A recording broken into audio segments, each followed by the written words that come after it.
Hi guys! So, ngayong araw nga po pala is wala dito si Mama. Hello everyone, it's me again, Rosel. So, ngayon nga po pala is magluluto na po pala ako ng pancake. Color orange nga po pala yung lulutuin ko ngayon.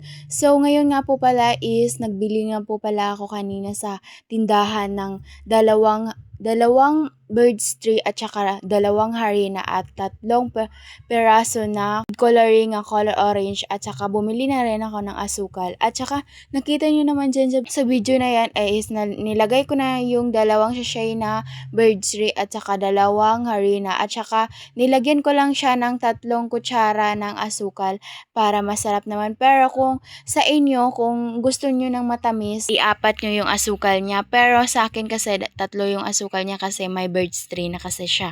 So, sinishake-shake ko lang po siya dyan.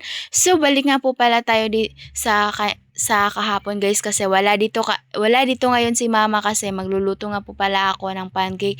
Mag-isa lang po pala ako sa bahay ngayon para pagkadating ni Mama mamaya may merienda na siya pagdating niya galing sa work. Sensya na kayo guys, hindi talaga ako marunong magtagalog. So nilagyan ko lang siya ng tubig at saka sinishake-shake ko lang siya dyan guys para pagbutihin nyo lang siya i-shake para mawala yung mga bilo-bilo niya guys. Kasi wala kasi kaming steamer dito guys. Kung i-steamer ko kasi siya yan guys, wala kaming steamer dito guys. So, ni-shake ko lang siya guys para masagol yung sinagulan ko kanina. Pero, sagol na kasi siya yan guys. Nilagyan ko kasi na siya ng color orange na food coloring para ma-yellow siya. Pero, tingnan nyo lang yung video na yan kung ano yung labasan niya, yung video na yan.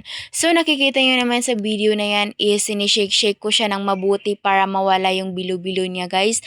Para nilagyan ko lang siya ng maliit na water para hindi naman siya matigas at gusto ko siya ng malambot at saka fluffy na pancake guys.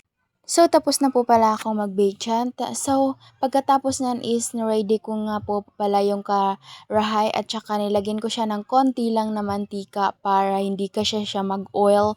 Para kung kumain yung mga kapatid ko mamaya, hindi siya oily at saka hindi